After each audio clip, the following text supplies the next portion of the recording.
Hola, ¿qué tal hermanos? El día de hoy vamos a estudiar la clase Santidad a Jehová y la clase comprende el 27 de abril al 3 de mayo con el Éxodo 35 al 40 y Levítico 1, 4, 16 y 19.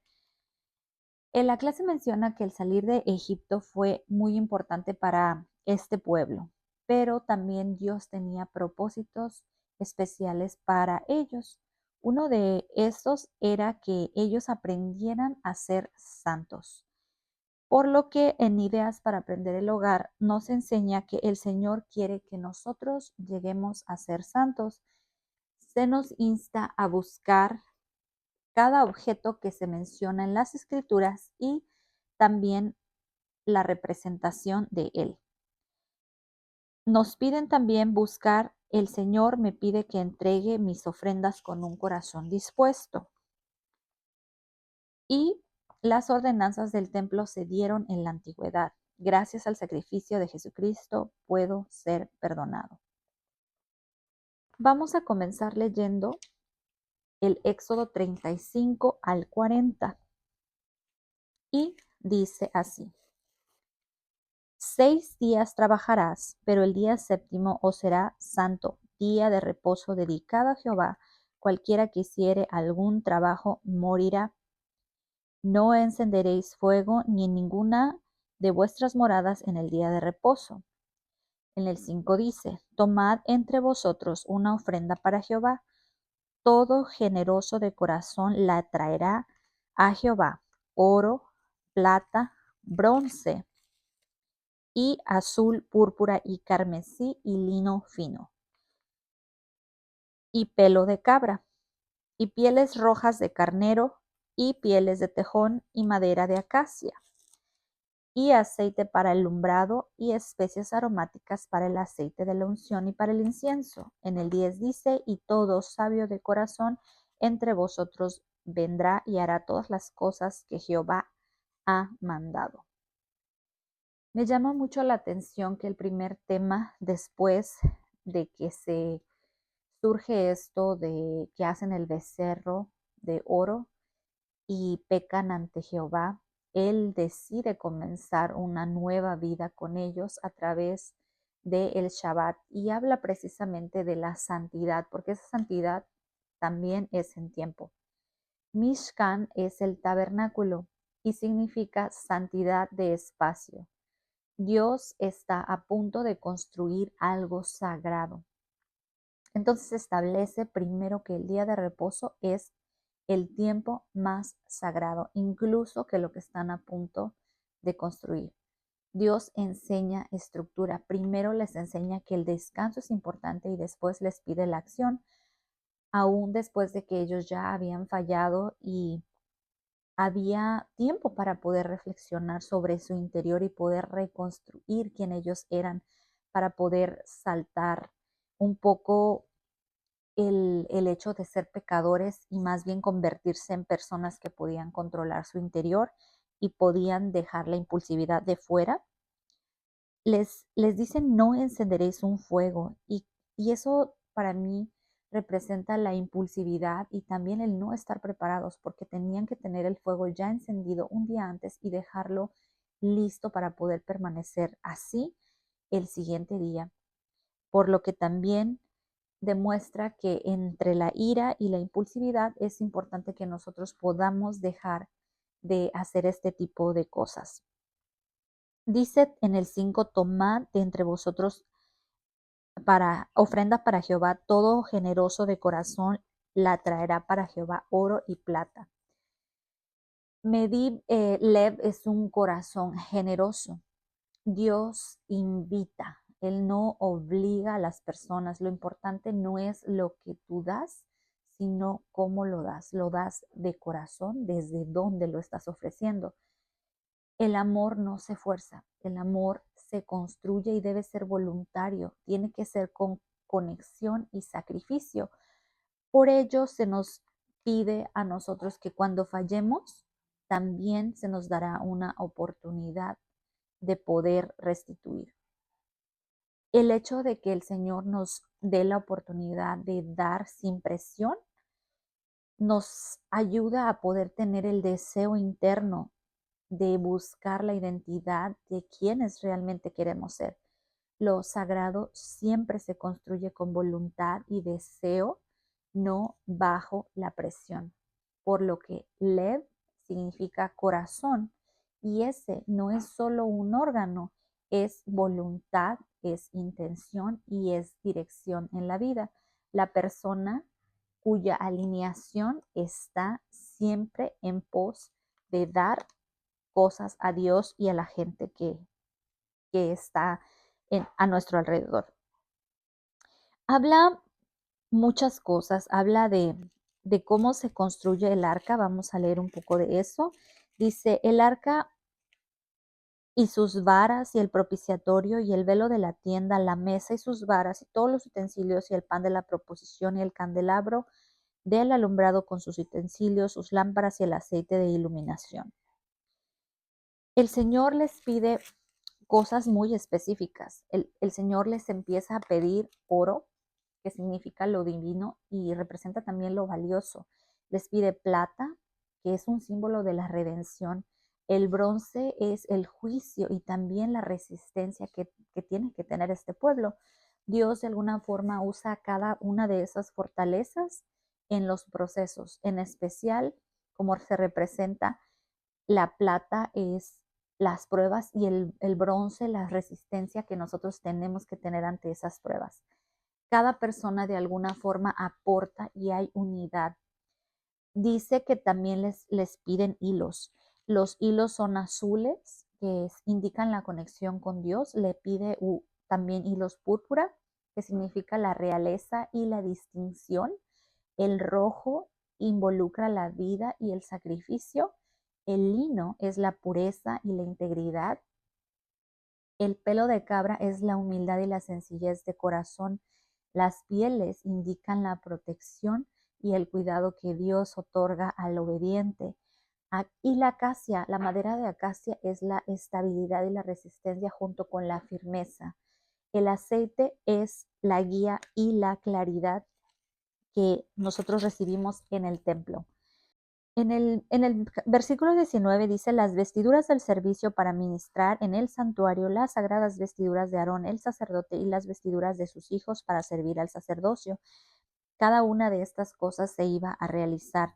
En el 21 dice, y vino todo aquel a quien su corazón le impulsó y todo aquel a quien su espíritu le dio voluntad y trajo la ofrenda de Jehová para la obra del tabernáculo de reunión, para todo su servicio y todas las sagradas vestiduras. Y vinieron tantos hombres como mujeres, todos los de corazón generoso, y trajeron cadenillas, zarcillos, sortijas y brazaletes, y toda clase de joyas de oro, y todos ofrecían una ofrenda merecida de oro a Jehová. Y todo aquel que tenía azul, púrpura, carmesí, o lino, o pelo de cabra, o pieles rojas de carnero, o pieles de tejón, lo traía. Todo el que ofrecía una ofrenda de plata o de bronce traía a Jehová la ofrenda, y todo el que tenía madera de acacia la traía para la obra y servicio.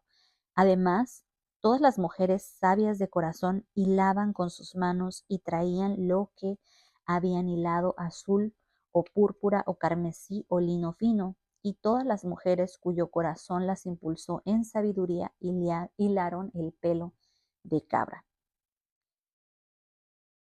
Cuando yo me encontraba leyendo esta parte, hermanos, el hecho de que Dios menciona el corazón, dice Nasa Libo, que es su corazón lo elevó, significa el estar motivado, el tener algo interno que te incita a hacer lo correcto. Esta gente era gente que tenía en su corazón eso, el impulso de elevarse, de levantarse, de cargar de alguna forma hacia arriba y de tener claridad de discernimiento.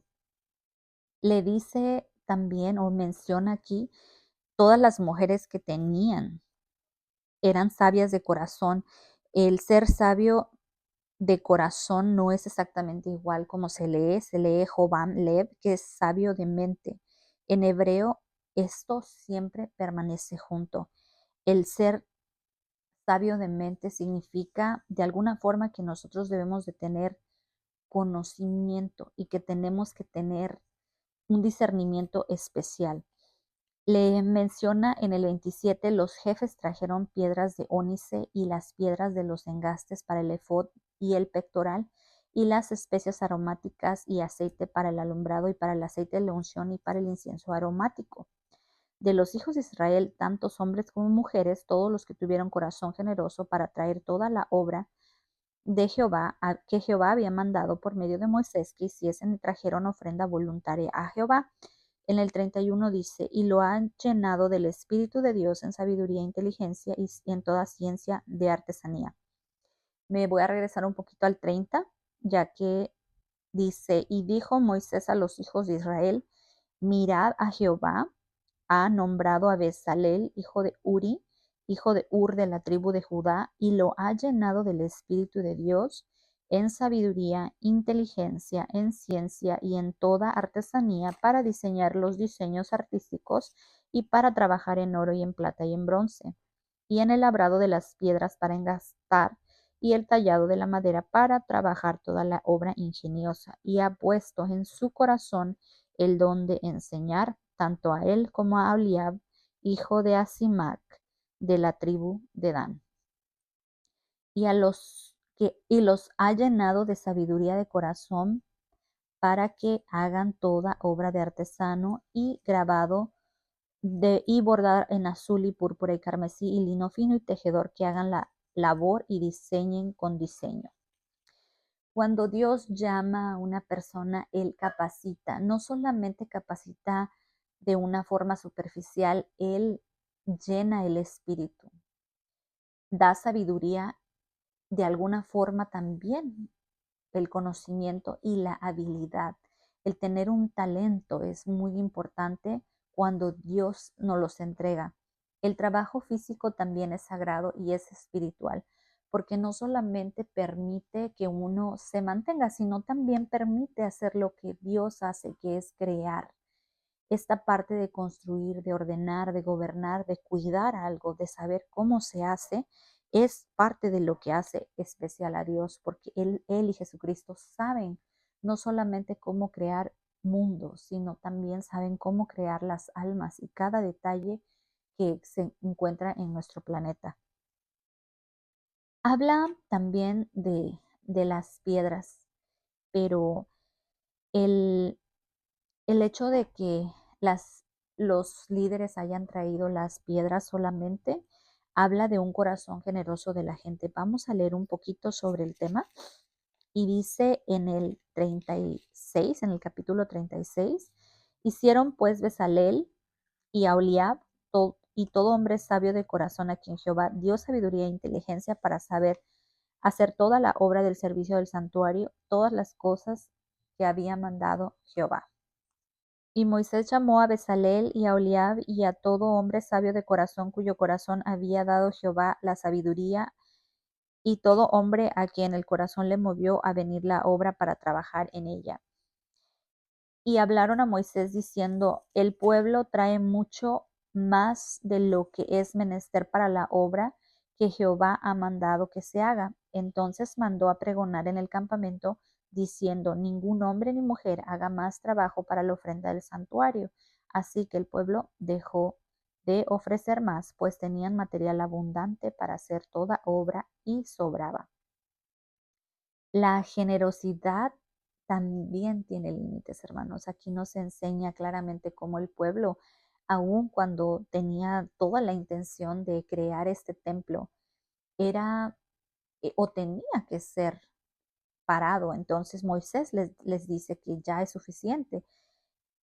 La sabiduría es una habilidad aplicada y esta habilidad es con un propósito. Y ese propósito no es solo el conocimiento, es también la conexión con Dios. Como les decía, hay límites y hay orden. Incluso lo bueno necesita límites. Y este lev, que es la intención, y el hona, que es la ejecución en la conciencia y el propósito, es importante porque nuestro corazón debe ser bueno, pero también nuestra manera de actuar debe ir de acuerdo a nuestra bondad y nuestra intención, nuestra verdadera intención tiene que estar alineada con quienes deseamos ser o con quienes nuestro Padre Celestial espera que seamos. Dentro de quiénes somos y nuestra identidad, esto realmente define lo que Dios espera de nosotros y hay cosas que solamente nosotros podemos aportar y ofrecer. Eso mostró Bezalel porque él era un artesano especial y también Aholiab, que él tenía otro tipo de diferentes habilidades, pero todo el pueblo trajo, hermanos. Cuando leemos lo de que los jefes trajeron piedras de ónice, hermanos, eso significa que no todos podemos ofrecer lo mismo. Hay a personas que se les va a pedir algo específico. No solo es en lo material, es en nuestra identidad y en especial en la historia de la que nosotros venimos. Lo eterno, lo que viene del alma es lo de más valor y todos damos algo en este evangelio. Lo único es cómo nosotros representamos lo que traemos. ¿Es realmente lo que me sobra o es lo que de alguna forma me representa o me da dificultad de dejarlo al Señor, un sacrificio real? Por eso es que se les pide a cada uno de estos líderes que se entreguen una piedra y habla ónice, en hebreo ónice es shoham, y es usado más bien como un mantra en sánscrito que significa yo soy, y se utiliza bastante para respirar y para mencionarlo. El onix o la ágata o incluso el berilio es una frase que se utiliza para hablar de todos estos metales preciosos. Y esto solamente más adelante vamos a ver cómo esas piedras que se trajeron se colocan en los hombros del sacerdote. Y también tenían grabada el nombre de cada tribu y un título visible. La piedra, hermanos, simboliza el Padre y el Hijo, porque es en hebreo Ab Ben, que significa Padre, Hijo, y la unión de estas generaciones permanece a través de esa representación de las piedritas que se entregaron por cada uno de los líderes de Israel, que eran pues los padres de esos hijos. Las 12 piedras estaban en el corazón del sacerdote y el efod en sus hombros porque eran y simbolizaban una carga real, una carga física, porque él iba a expiar los pecados a través del templo. Sigamos entonces. En el 7 dice que tenían material abundante, en el 8 le dice que tiene los sabios de corazón que hicieron la obra en el tabernáculo de 10 cortinas de lino fino torcido. Habla de la longitud de la cortina que era de 28 codos. Habla de que se unió 5 cortinas de un lado y enlazadas de color azul en la orilla la otra cortina. Habla de el segundo conjunto de estas. Habla de 50 lazadas y otras 50 en la otra cortina, en total 100. Y en el 13 dice, y se hizo también 50 ganchos de oros. En el 14 dice, las cortinas de pelo de cabra para la tienda sobre el tabernáculo, 11 cortinas hizo. La longitud de cada cortina era de 30 codos de altura y 4 codos, y 11 cortinas tenían la misma medida, y unió las 5 cortinas aparte y las otras 6 cortinas aparte. E hizo además 50 lazadas. Cuando estaba leyendo tantos números, ya sabemos nosotros que en el libro, en este libro en particular, hay demasiada información y el Shema es Israel es uno. Entonces comienza con la unidad interior porque vamos a leer un poquito más. Dice que la longitud de cada tabla era de 10 codos porque se hicieron tablas para el tabernáculo para poder colocarlas verticalmente. Cada tabla tenía 2 espigas para unirlas y una con la otra. Así hizo todas las tablas del tabernáculo. En el 24 dice, hizo también 40 basas de plata debajo de las 20 tablas En el 27 dice, y al lado occidental del tabernáculo hizo 6 tablas. En el 30 dice, era pues 8 tablas y sus basas de plata 16. E hizo también las barras de madera de acacia, 5 para las tablas de un lado del tabernáculo. En el 35 dice, hizo asimismo el velo de azul púrpura y de carmesí, y de lino torcido lo hizo con querubines de obra primorosa. Como les decía, pues habla de primero de la unidad y después habla de 2 grupos de artesanos. Estos 2 grupos son liderados por Bezalel y por Aholiab, y cada uno de ellos tiene o se le requiere algo en particular.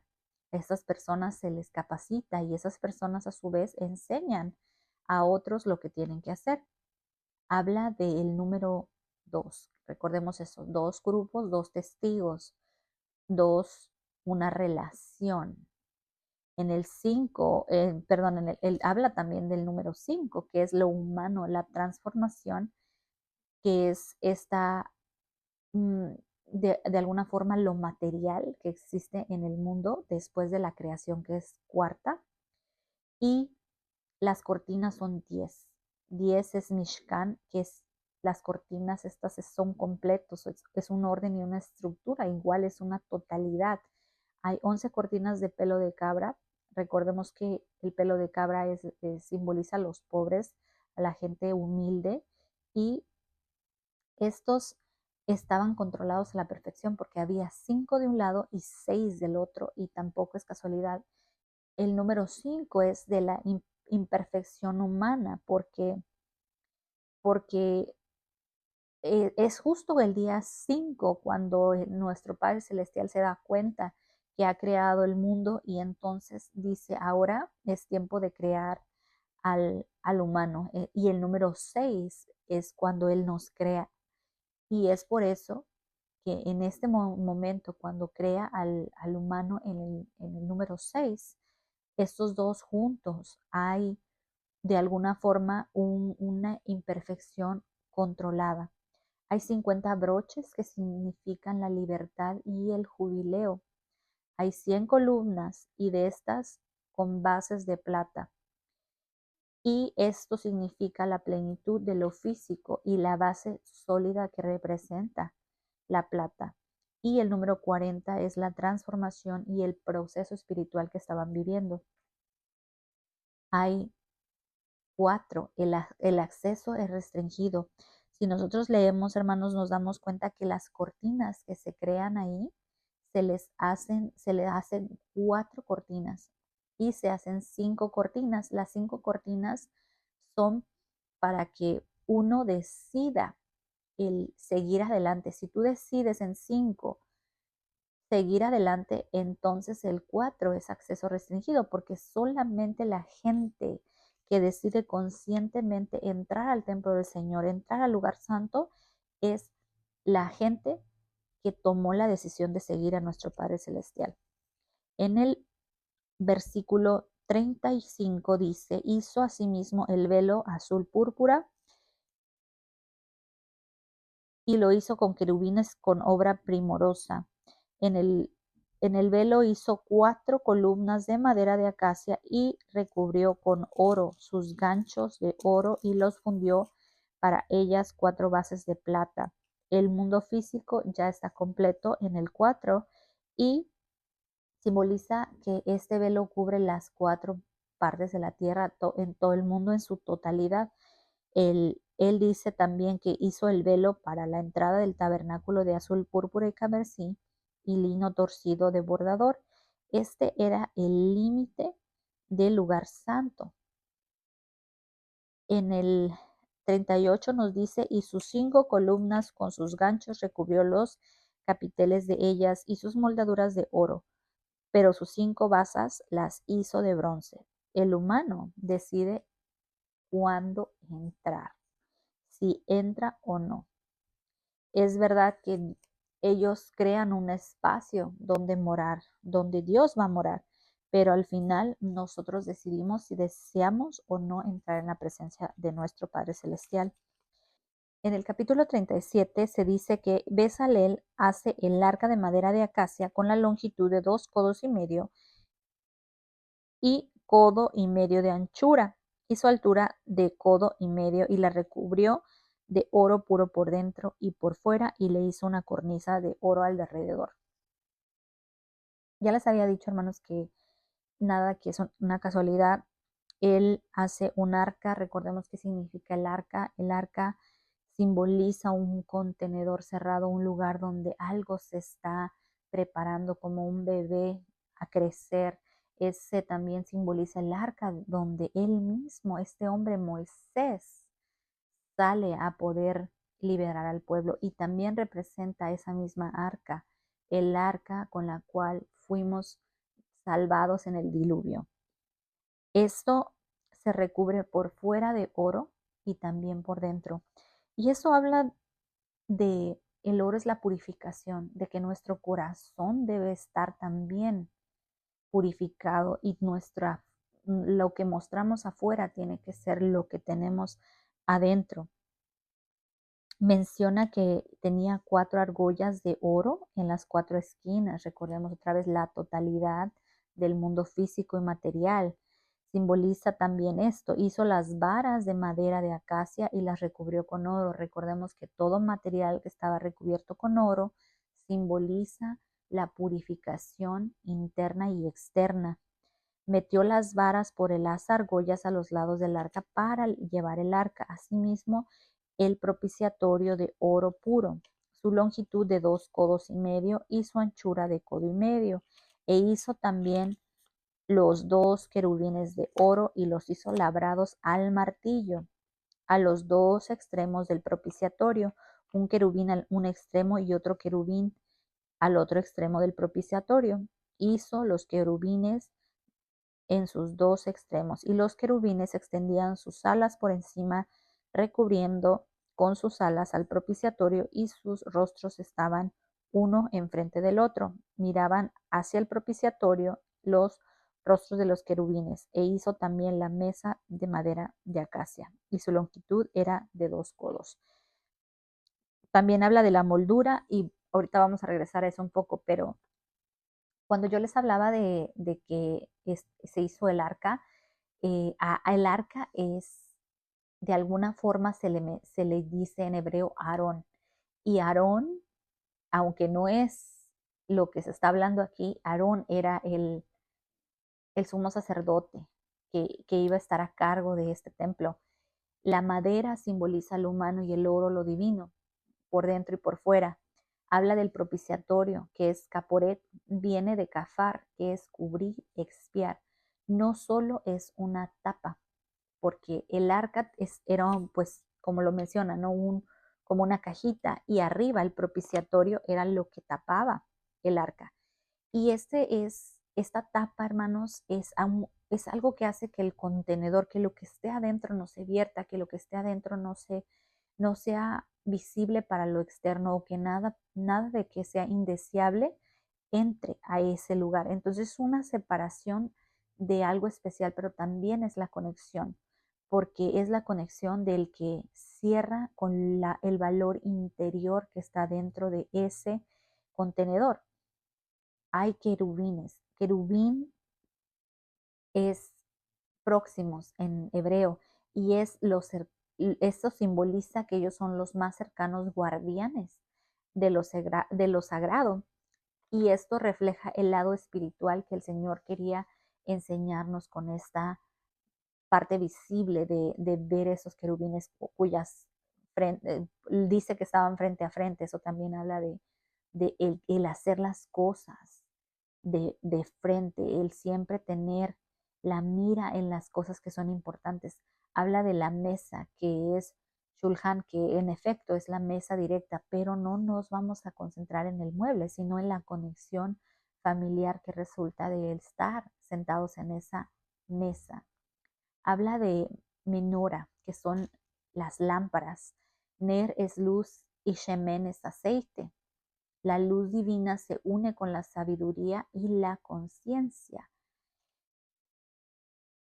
Habla también de los brazos. de la perfección espiritual, porque dice que cada brazo que estaba ahí, de alguna forma, ese simboliza la intervención directa de nuestro Padre Celestial. Acuérdense que Él usa el brazo fuerte para liberar a su pueblo en Egipto, por lo que el brazo que está ahí también es importante. Está en el altar del incienso, que Toret es incienso y el incienso llega al cielo, el humo se va al cielo, simboliza la conexión y eso que es escuchado por nuestro Padre, que en efecto está en las alturas. Dice que también tenía argollas de oro en 4 esquinas y habla en el 14 que cerca del borde estaban las argollas. Habla también de las varas de madera de acacia de la mesa con las que se recubrió y hizo los utensilios que habían de estar sobre la mesa, sus platos, sus cucharas y sus cubiertos y sus tazones, con lo que se había de libar todo de oro fino, asimismo candelabro de oro puro, y lo hizo labrado de martillo en su pie y caña, sus copas, sus cálices y sus flores en una sola pieza. Y en un brazo había 3 copas en forma de flor de almendro y un cáliz, y una flor en el otro brazo, 3 copas en forma de flor de almendro de cáliz y una flor. Así los 6 brazos salían del candelabro, y el candelabro había 4 copas en forma de flor de almendro y sus cálices. En el 22 dice, todo era una sola pieza de oro puro labrada a martillo. Hizo asimismo el oro puro sus 7 lámparas y sus despabiladeras y sus platillos. De un talento de oro puro lo hizo. Con todos sus utensilios hizo también el altar del incienso de madera de acacia. Era cuadrado a su altura de 2 codos. Sus cuernos eran de la misma pieza con él, y recubrió de oro puro su cubierta en sus paredes y alrededor sus cuernos, y le hizo la cornisa alrededor. Y lo hizo también 2 argollas de oro bajo la cornisa, en las 2 esquinas, e hizo las varas de madera de acacia y lo recubrió de oro. Asimismo el aceite de la santa unción y el incienso puro aromático, obra de perfumador. Hay varias cosas que nosotros tenemos que estudiar aquí, hermanos. La primera es, vamos a estudiar un poquito sobre Bezalel. Bezalel es en hebreo Betzal, que es el Dios, y Betzal es la sombra. Entonces él era una persona que estaba bajo la protección o bajo la sombra de Dios. Dios lo llena de sabiduría aplicada y entendimiento de cómo funcionan las cosas. En especial me quedo pensando porque Moisés recibió esta revelación, pero él no sabía cómo ponerla físicamente, pero Dios le da entendimiento de cómo funciona todo a Bezalel, y Bezalel cumple con 3 características muy importantes que vienen del conocimiento que es sagrado. Uno, saber qué hacer, que es Jochma. El Teumna, que es el entender cómo se hace y cuándo se hace, por qué se hace. Estas 3 cosas importantes, estas 3 preguntas, hermanos, son cosas que solamente el conocimiento de Dios nos hace diestros en las cosas que nosotros, o mejor dicho, que Él espera que nosotros hagamos. Cuando a Oliab se le da también el llamamiento, él significa Ogel, tienda o morada, y Ab, padre. A él se le da esa parte hermosa donde él representa la ejecución fina. Él es la persona que va a hacer ese lugar santo, que se sienta a un hogar, porque es él el encargado de que haya una zona especial donde Dios pueda habitar. Dios le da el don de enseñar a ambos y de formar a otros. Bezalel es la visión, es la estructura y la arquitectura junto con la inspiración, pero Aholiab es la ejecución del detalle fino, la textura y la belleza de este templo. también el vestido de alguna forma, cómo hacer las cosas de telas y la enseñanza. Él convierte este espacio en hogar y de alguna forma hace que este lugar sea acogedor, bello y tiene sensibilidad a la belleza y a la emoción y también trabaja en equipo con Bezalel para poder hacer este templo maravilloso para la gente.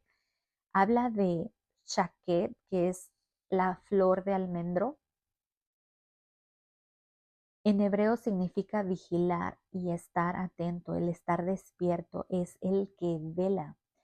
Eh, Esta parte también se utiliza en Jeremías 1, 11, 12 y es precisamente lo que Dios espera de nosotros, hermanos. Al poner la flor del almendro significa que nosotros estemos bien vivitos, que estemos bien alertas para poder escuchar la voz de nuestro Padre Celestial a través del Espíritu Santo.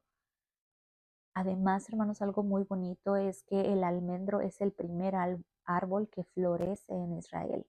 Dios espera que nosotros seamos los primeros en despertar cuando llega la primavera. Es estar en vigilancia espiritual y tener pronta reacción cuando Dios nos habla. Habla también de el cuerno y cuerno es queren, simboliza la fuerza, el poder y la elevación. Además, la fuerza que actúa, esta fuerza no es pasiva, la elevación es porque su cuernito pues va hacia la punta y habla también de la autoridad espiritual, porque cuando uno ve un cuerno, pues obviamente le causa cierto temor, pero a la vez respeto, por lo que eso también simboliza eso, la autoridad. Y si nosotros nos ponemos a pensar un poco más, es esa fuerza que extiende no solamente el mundo físico, sino en 4 lados. Entonces se extiende en todas direcciones. El cuerno se usaba para ponerse en poquita sangre en la expiación y para buscar de alguna forma un refugio y una protección en este símbolo. El hecho, hermanos, de que el corazón LED esté con voluntad y que haya un Hogma, que es la sabiduría aplicada, hay un Kodesh, que es separado y consagrado, hay un Mishkan, que es la morada, y hay un Shejina, que es la presencia divina. Tikkun es la reparación y todas estas piezas, hermanos, fueron forjadas a martillo. Algo formado a golpes es transformación. Menor a las lámparas representaban ese ser humano que su alma necesita ser golpeada para poder crecer, porque nosotros seres humanos crecemos bajo la presión y la transformación del proceso. La belleza nace del trabajo externo y cada golpe es experiencia y cada proceso es refinamiento. Se les dice que se hace con un talento, porque un talento son casi 34 kilos, para que tengan una idea del moldeaje que hizo Bezalel. Este no fue unido, estaba ya como uno solo. Es una unidad absoluta y no hay fragmentación en ella. De hecho, el talento es la medida más grande que hay para ellos en ese momento. Las medidas en fracción que habla al inicio, hermanos, de cómo se dice que era de 2,5 o de 1,5, y esta es bien curiosa porque dentro de las escrituras es muy, muy raro que se apliquen medios números, pero aquí las medidas en fracción nos indican que lo sagrado requiere exactitud y el ser humano es la media, porque si nosotros no estamos con Dios, nosotros no podemos ser completos. Por eso es que en este momento se nos dice esto. Después de ello, se habla de los utensilios. A mí me encantó leer esta parte de los utensilios porque lo pequeño, hermanos, también es importante. Eso que parece simple, funcional, incluso cotidiano o poco importante, es sagrado. Es algo que también se le da su tiempo, y eso implica también que nosotros, hermanos, como seres humanos, también se nos da esa oportunidad. Dios nos da la oportunidad de poder ser importantes, no importa si somos el arca del pacto o si somos esa pequeñita cuchara que iba a ir en la mesa del templo. En el capítulo 38, hermanos, habla de cómo Bezalel y otras personas hacen el altar y los holocaustos. Habla básicamente de lo mismo que ya vimos, de cómo estaban ellos bordando, cómo estaban preparando cada una de estas cosas, por lo que vamos a saltarnos un poquito el capítulo 38 y en el 39 habla de cómo se hacen las vestiduras sagradas de Aarón para los sacerdotes y el pectoral y cómo se hace el tabernáculo. Y la parte más importante para mí, hermanos, es lo que habla del que ya les había dicho que estaba el efod, estaba cada uno de estas cosas que estaban laminadas en extremo y que se tenían las piedritas aquí para recordar que el peso el sacerdote iba a llevar el peso de la carga de toda esta tribu. Y también habla de cómo estos hacen las hileras y las piedritas de cada uno de los líderes de Israel. Y voy a aprovechar entonces para hablar sobre eso. Um, Habla más adelante en el capítulo de Levítico, habla de cada uno de las tribus. Rubén era sardio y es color rojo, es ver y la conciencia, es reconocer los errores, ver tu honestidad. Simeón era el topacio y él simbolizaba el color dorado, es el prestar atención. Leví es la esmeralda, es verde y la tribu es sacerdotal, por lo que el servicio consagrado también es parte de la vida como propósito. La piedra de Judá era un granate, este es rojo intenso y este simbolizaba la expiación, la alabanza y el liderazgo que esta tribu tendría. En Dan hay un zafiro que es de azul profundo y simboliza la verdad, el juicio claro. Con Neftalí hay un diamante, es como un cristal que trae libertad y es ligero de expresión. A Gad se le pone una ágata y este es el multiplicador, es la resiliencia y la batalla y la fuerza que tenemos que tener. Aser es el amatista y él es morado, por lo que simboliza la paz y la abundancia, que la riqueza viene cuando tenemos o alcanzamos la paz interna.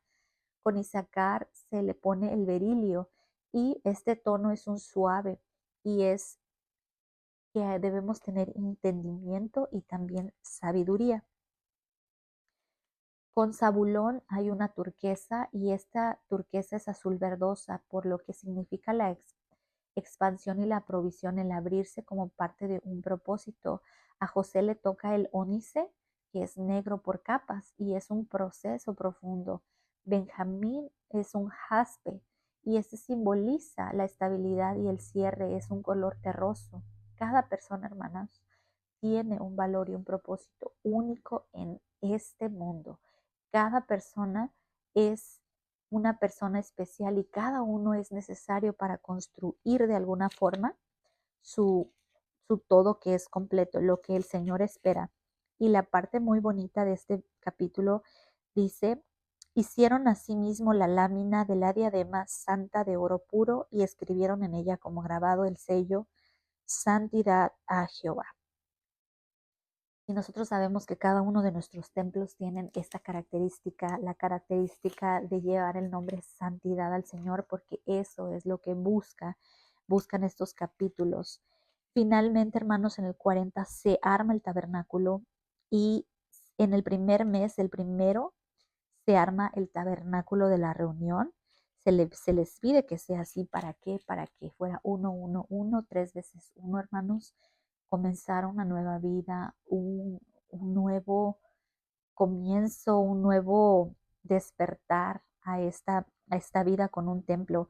Y en efecto, ellos hacen lo que les piden y finalmente arman el atrio alrededor del tabernáculo Y pues todo esto de alguna forma, les vamos a leer el 33. Finalmente armó el atrio alrededor del tabernáculo del altar y puso la cortina a la entrada del atrio, y así acabó Moisés la obra. Entonces una nube cubrió el tabernáculo de reunión y la gloria de Jehová llenó el tabernáculo. Y no podía Moisés entrar en el tabernáculo de reunión porque la nube estaba sobre éste y la gloria de Jehová llenaba el tabernáculo de reunión.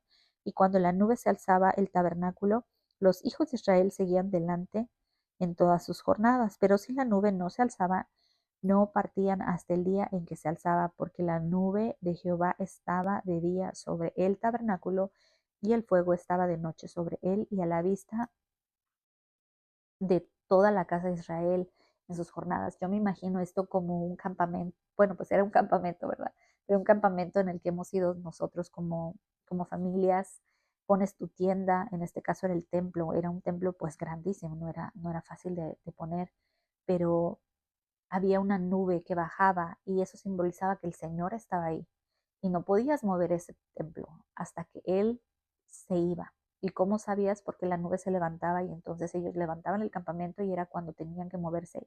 Y así fueron 40 años en el desierto. Qué maravilla, hermanos, el hecho de poder ver a través de el fuego, en los ojos de nosotros poder ver que Jehová estaba en el templo. Ahora nosotros tenemos nuestros templos más cercanos, tenemos que desarmarlos y es una maravilla el saber que también Dios está presente ahí y Jehová está presente ahí para que nosotros podamos disfrutar de su presencia y no tenemos que hacer tanto sacrificio como lo vemos más adelante. El, en la clase nos pide hablar del Levítico, hermanos. El Levítico es curioso porque en hebreo se llama Vayikara y llamó. Dios llama a sus hijos a acercarse. Dentro de este Levítico se habla de los sacrificios en el capítulo 1 al 7, del sacerdocio del 8 al 10, de la pureza del 11 al 15 y de la santidad del 17 al 26. Lo digo de esta forma, hermanos, porque desgraciadamente en las clases no se nos va a pedir que volvamos al Levítico.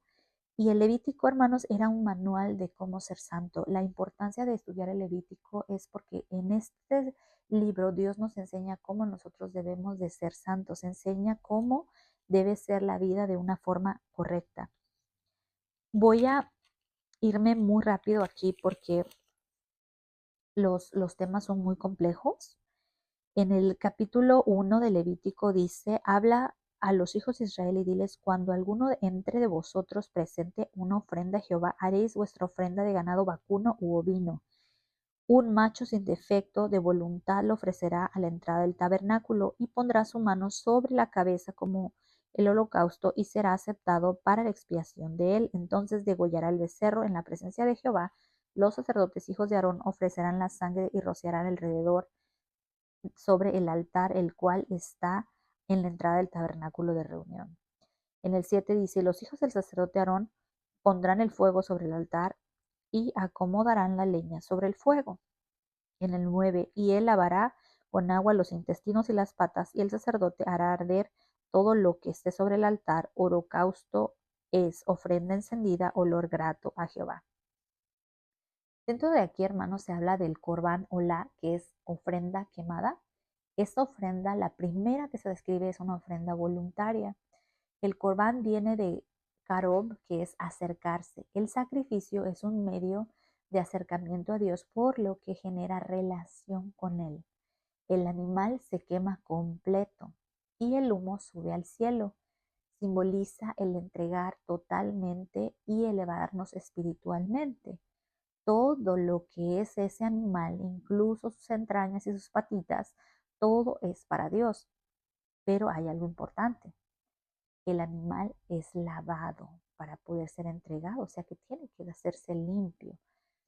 Después se hace un semija, que es poner las manos en la cabeza del animal para identificarse de alguna forma la conexión que había entre el sacrificio y quién eres tú. De alguna forma te ofrece simbólicamente en ese animalito. Y la sangre que se entregaría de manera voluntaria a la tierra. Es una entrega total hacia Dios. El lavar también es limpiar lo impuro, y la pureza no solamente tiene que ver con el exterior, sino el interior, porque se lavan también cada uno de sus entrañas. El fuego es transformador espiritual, el humo es el ascenso a Dios, y el entregar todo es la totalidad, el que Dios se le entrega todo y sin reservas. Habla también de cómo se ofrecen los sacrificios con el pecado, y después cómo se ofrecen los sacrificios si son por el pueblo que pecó o si son por una persona. Dios hace de alguna forma que la redención llegue a todos. Se entrega un toro porque es lo costoso, una oveja porque es lo común, y las aves porque todos los pobres pueden tener acceso a ello. De hecho, en el capítulo 2 del Levítico incluso se, se avisa de que también se puede entregar harina, porque Dios mide la intención, no el valor económico del dinero. El sacerdote, él no recibe nada de las ofrendas que son las primeras, que son las ofrendas porque tú quieres dársela a Dios, no porque pecaste, por lo que tampoco se lleva nada el que lo ofrece. En la entrega, esta entrega es total. Se da contorno las pichones, como les decía, y se explica básicamente que se tienen que hacer arder. En el capítulo 4, sin embargo, habla de cómo se entregan las ofrendas de los pecadores.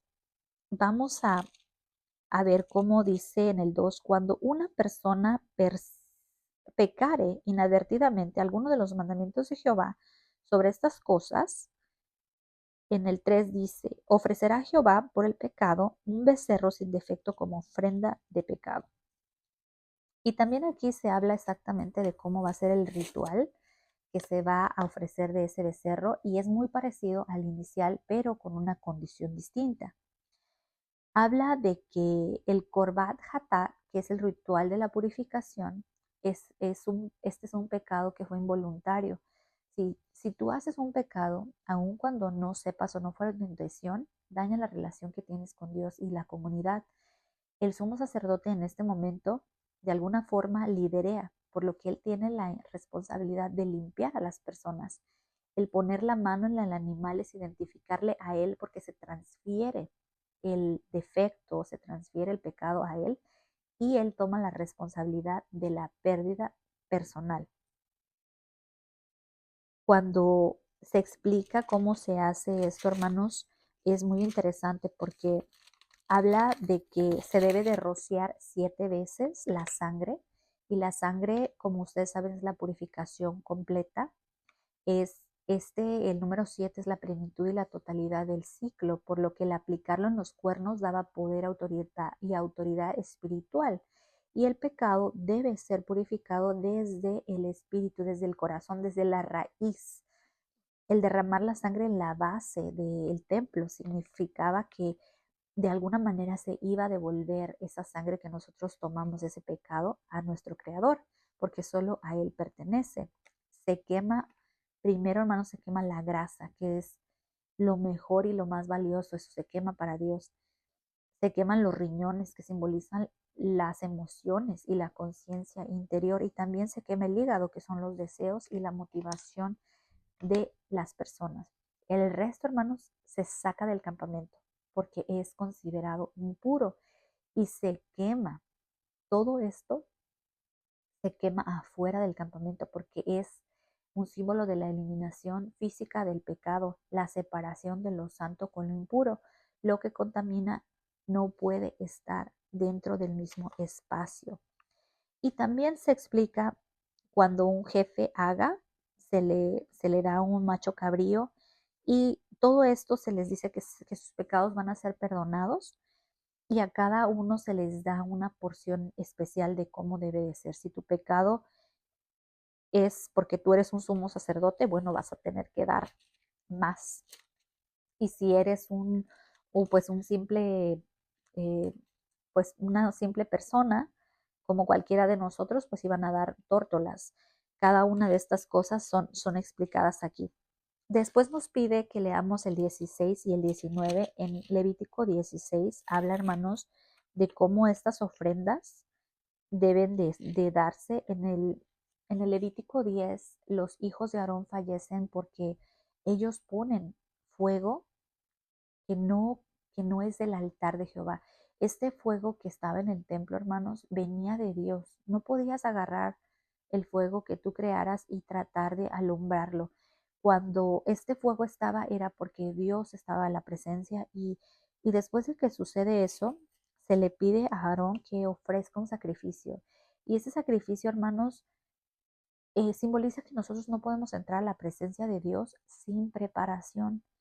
El Cohen Galot es el sumo sacerdote y él se purifica primero para ofrecer el sacrificio y después purifica al pueblo. No podemos entrar a ayudar a las personas si nosotros espiritualmente no estamos preparados. Se les piden en este versículo 2 machos cabríos, uno para Dios, que es el sacrificio de su sangre que purifica en el santuario, y el asael, que es el chivo expiatorio. Esa palabra se me hizo muy curiosa porque en efecto significa eso, chivo expiatorio. Y este recibe los pecados por la imposición de manos y es enviado al desierto, sale fuera y a él se le despoja, se le aleja del pecado. Eso se me hizo muy, muy bonito porque de alguna forma el abandonar fuera a ese chivito que se iba a ir, ese era el alejar el pecado de nuestras vidas completamente, el abandonarlo en el desierto, en un lugar donde no había nada. Antes de que el sacerdote entrara, también quemaba incienso y esta nube que protegía de alguna forma al sumo sacerdote de la presencia de Dios estaba el arca, era un símbolo de reverencia y de protección, el misterio que está alrededor de la presencia divina que solamente los preparados pueden ver. Los restos del animal se sacaban, hermanos, porque era lo impuro y eso tenía que permanecer afuera de la presencia de Dios, a diferencia del primer holocausto que se da porque uno quiere agradar a Dios. Este holocausto que se da por pecado, ese sí se separa de la presencia de Dios las entrañas que no son buenas, incluso se menciona qué partes en específico de impureza y se tendrían que quemar todo. Habla también de cómo es, el hecho de que el Dios estuviera presente y que se hace una expiación, porque eso es lo que se realiza aquí. El, el una vez al año, el haber una restauración, el usar 2 machos cabríos, era el perdón y eliminar, y también era el rocío de las 7 veces que eran la perfección, el que lavaran sus vestidos y como les decía aquí que se quemaban a fuego su piel y su carne y el estiércol, porque no quería el Señor esas cosas, él quería que se separasen. En el 29 dice, y esto tendréis por estatuto perpetuo en el mes séptimo, a los 10 días del mes, afligiréis vuestras almas, es decir, van a hacer el ayuno, y ninguna obra haréis, ni natural ni el extranjero, que peregrine entre vosotros, porque ese día se hará la expiación por vosotros. Es el día de la expiación. Este es un día que se hace solo una vez al año y el sacerdote solamente era el único que podía entrar a la presencia de Dios. Entonces, ya para terminar, el Levítico 19, hermanos, habla de ser santos, porque Dios menciona bastante aquí las reglas de cómo nosotros tenemos que hacer. Él dice, sed santos porque yo soy santo. El ser santo es algo de la vida cotidiana. Él nos enseña en este versículo o esos capítulos que no solamente es el pensar, sino indica los actos cotidianos, es el respeto a nuestros padres, nos enseña aquí a guardar el sabbat, nos enseña aquí a tener honestidad en los negocios y un trato justo para los demás, la espiritualidad que debe ser parte de la vida diaria, y habla también de la justicia social porque habla de cómo tienes que ayudar a dejar, dice en la viña, cuando ceguéis la mies de vuestra tierra, no cegaréis hasta el último rincón de tu campo, ni espigaréis la tierra cegada, y no buscaréis de tu viña, ni recogeréis las uvas caídas de tu viña. Para el pobre y para el extranjero las dejarás yo, Jehová, vuestro Dios. Habla también de que no hurtaréis, ¿no? Dice aquí, no hurtaréis, ni engañaréis, ni mentiréis a vuestro prójimo, no juraréis falso por nombre de mí, ni profanarás mi nombre de tu Dios, yo Jehová. No oprimirás a tu prójimo ni le robarás, no retendrás su salario del jornalero en tu casa hasta la mañana, y no maldecirás al sordo ni delante del ciego y pondrás tropiezo, sino que tendrás temor de Dios. No harás injusticia en juicio y no favorecerás al pobre ni complacerás al grande. Con justicia juzgarás a tu prójimo y no andarás chismeando entre tu pueblo. No atentarás contra la vida de tu prójimo, y yo Jehová. No aborreceréis a tu hermano de corazón, ciertamente reprenderéis a tu prójimo y no consentirás que él peque. Cuando leía esto, hermanos, entendí que la caridad no es una opción, es un mandato divino, y se prohíbe mentir, se prohíbe robar, se prohíbe todo esto, porque también Dios está presente en los negocios y en el trato con los extranjeros. Habla de cómo debemos de respetarlo y no oprimirlo. Recordemos que nosotros fuimos extranjeros, ¿no? En Egipto, y somos extranjeros en esta tierra porque al final de cuentas no es nuestra. Y Dios nos las prestó para poder habitar en ella, pero nosotros también tenemos que estar agradecidos con Él. Habla, hermanos, de la empatía y de cómo nace de la memoria personal, porque cuando nos sucede a nosotros, entonces comprendemos el dolor ajeno. El control interior, hermanos, nos pide guardar las cosas buenas, porque dice que no debemos de guardar el rencor, no debemos de vengarnos, y también no tenemos que tener odio en el corazón. La santidad, hermanos, no se trata de un ritual, sino de cómo tratas a las personas y de cómo te tratas a ti mismo. Habla de cómo debe haber balanzas justas y de cómo debemos nosotros de siempre actuar.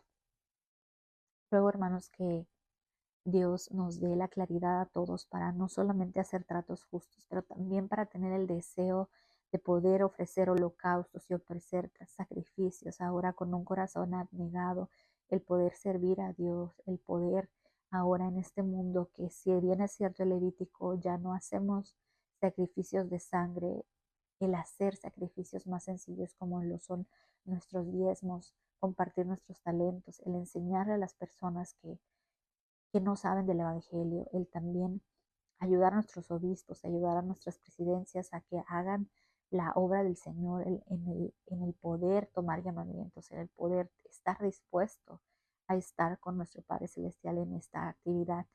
Sé también, hermanos, que estas cosas que se mencionan aquí son para nuestro beneficio, y si nosotros las aplicamos, Dios nos va a bendecir en grandeza. Y en especial, hermanos, recordemos que el santuario más importante es el que está en nuestro corazón. Cuidemos nuestro cuerpo, cuidemos nuestra mente, cuidemos lo que hay dentro de nosotros, porque eso es lo único que nos llevaremos cuando vayamos y comparezcamos frente a nuestro Padre Celestial en el juicio. Y mejor que seamos gente que fue sana, que fue la que hizo su mayor esfuerzo en poder lograrlo. Ruego que sus familias sean bendecidas con el discernimiento, de que puedan amarse los unos a los otros, y, como lo dice aquí, el tener trato justo con todos y dar de lo que tenemos a los pobres, porque el dar no es si podemos, es una obligación que Dios nos puso como un mandamiento. Sé que Dios está con nosotros, hermanos, y cuando nosotros podemos comprender todas estas cosas que Él hizo por nosotros a través de su brazo fuerte que nos libera, nosotros también podemos llegar a la presencia a través de la expiación de nuestro Salvador Jesucristo, que vino a este mundo, que nos dio esa sangre que Él derramó por nosotros para que nosotros pudiéramos estar en la presencia de Dios. Ruego que no seamos quemados al poner cosa inmunda dentro de nuestros templos. Eso se los digo en el nombre de Jesucristo. Amén.